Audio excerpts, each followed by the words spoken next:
Hello students, நம்ம இன்னைக்கு இந்த வீடியோவில் என்ன பார்க்க போகிறோம்னா எக்ஸசைஸ் 9.5ல கொஸ்டின் நம்பர் 10 பார்க்க போகிறோம். ஸோ கொஸ்டின் நம்பர் 10ல் என்ன கொடுத்துருக்காங்கன்னா find the general solution of x plus y dy by dx equal to 1 அப்படின்னு கொடுத்துருக்காங்கம்மா.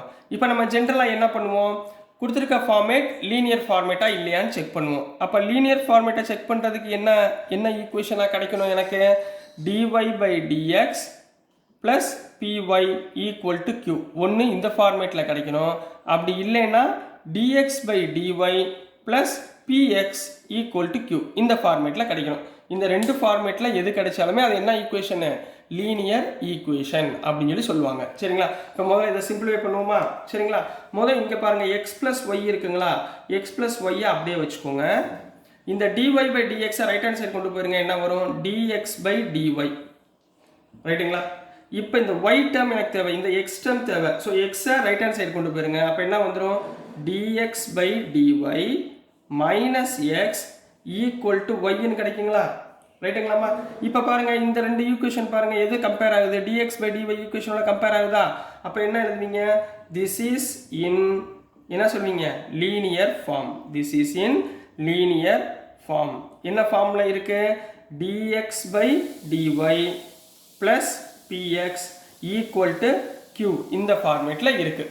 ஸோ நம்ம இது ரெண்டையும் என்ன பண்ண போகிறோம், கம்பேர் பண்ண போகிறோம். ஸோ அடுத்து என்னது, ஆன் கம்பேரிங். ஒரே ஃபார்மேட் தாம்மா, எல்லா சம்மே கரெக்டாக கவனமாக பார்த்து செய்யுங்க. ஆன் கம்பேரிங், இங்கே பியோட வேல்யூ அங்கே என்னமா இருக்குது, p ஈக்குவல் டு எக்ஸை விட்டுருங்க -1.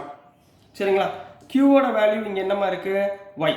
க்யூவோட வேல்யூ ஒய்ன்னு இருக்கு. அப்போ இதனுடைய இன்டகிரேட்டிங் ஃபேக்டர் ஃபைண்ட் பண்ணணும். இன்டகிரேட்டிங் ஃபேக்டர்னா என்ன கண்ணா, இன்டகிரேட்டிங் ஃபேக்டர்னா என்னம்மா சொல்லுங்க, இ பவர் இன்டகிரல் pdy. ஏன்னா இந்த மேலே உள்ளது கிடைச்சா pdx போடணும், இங்கே எக்ஸை பொறுத்து மாற்றி பண்ணியிருக்கோம். சரிங்களா? அதனால இங்கே மேலே என்ன வரணும், pdy வரணும். So which is equal to e power integral, பியோட வேல்யூ என்ன -1 -1 இன்ட்டு dy. -1 இன்டகிரேட் பண்ண என்ன, இ பவர் -y. இதுதான் இன்டகிரேட்டிங் ஃபேக்டர். அடுத்து என்ன எழுதுவீங்க, the general solution. அடுத்து என்ன கண்ணா எழுதுவீங்க, the general solution is, இதான் நம்ம ஃபைண்ட் பண்ண போகிறோம். ரைட்டுங்களா? ஜென்ரல் சொல்யூஷன் ஃபார்முலா சொல்லுங்க பார்ப்போம்.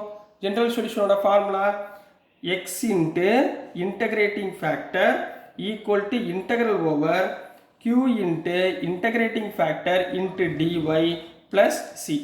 இதே இடத்துல dy பை dxன்னு கொடுத்துருந்தா இங்கே என்ன வரும், y into integrating factor equal to q into integrating factor into dx plus cன்னு கிடைக்கும்.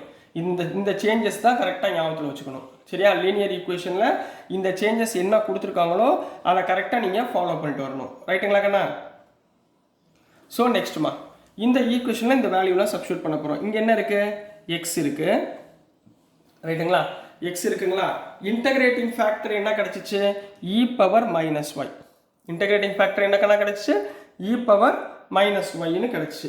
அடுத்து என்ன பண்ணுவீங்க, equal to integral over q எவ்வளோமா, y into e power integrating factor E power -y dy plus c. இது வரைக்கும் புரிஞ்சாக்கன்னா சரிங்களா? இப்போ இங்கே பாருங்கள், ரெண்டு டேர்ம் இருக்குது, ஒன்று அல்ஜிப்ரிக், இன்னொன்று எக்ஸ்பொனன்ஷியல். என்ன எடுத்துக்குவீங்க, ஒரு டேர்மை u, இன்னொரு டேர்மை v. ஃபார்முலா என்ன, integral over uv dx equal to u into integral v dx minus integral over u dash integral over v dx whole dx plus c. இதுதான் ஃபார்முலா கண்ணா. இந்த ஃபார்முலாவில் யூக்கு பதிலாக y, விக்கு பதிலாக இ பவர் y அப்ளை பண்ணுங்க. இப்போ left hand side என்ன இருக்குது, x e power -y equal to யூக்கு பதிலாக என்ன போடுவீங்க, யூக்கு பதிலாக ஒய்ன்னு போடுவீங்களா, y into integral over v. அப்போ இ பவர் -y இன்டகிரேட் பண்ணால் e power -y into minus. So மைனஸாக இந்த சைடு எழுதிட்டேன். சரிங்களா? Minus of integral over u dash, ஒய்யை டிஃப்ரென்ஷியேட் பண்ணால் 1. ரைட்னா? இங்கே வந்து எக்ஸை பொறுத்து பண்ணுறோம். அப்போ ஒய்யை டிஃப்ரென்ஷியேட் பண்ணால் 1. இன்டகிரல் ஓவர் v dxனா என்ன சொன்னோம், minus e power -y into d into dy plus c. சரிங்களா? இதான ஃபார்முலா கரெக்டாகண்ணா? இங்கே y இருக்கிறதுனால இங்கே y dyயில் போட்டு பண்ணிக்கோங்க. ரைட்டுங்களா? அப்போ என்ன அர்த்தம், x e power -y equal to -y e power -y. இங்கே பாருங்கள், minus minus plus e power -y integrate பண்ணால் e power -y by -1 integrate பண்ணால் ப்ளஸ் சி.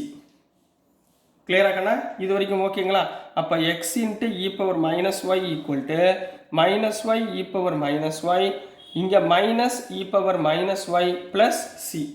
இப்போ இந்த இ பவர் மைனஸ் ஒய்யை ரைட் ஹேண்ட் சைட் கொண்டு போயிருங்க. அப்போ x is equal to minus y e power minus y divided by e power minus y minus e power minus y divide by e power minus y plus c by e power minus y. இது ரெண்டும் என்ன ஆயிரும்? Cancel ஆயிரும். இது ரெண்டும் cancel ஆயிரும். அப்போ x is equal to minus y, இங்கே minus one plus c into e power minus y மேலே போச்சுன்னா இ பவர் மைனஸ் ஒய் மேலே போச்சுன்னா e power y. So this is the answer for question number 10 கண்ணா. So dear students, நான் அனுப்புகிற videos உங்களுக்கு புரிஞ்சிருக்கும்னு நம்புகிறேன்.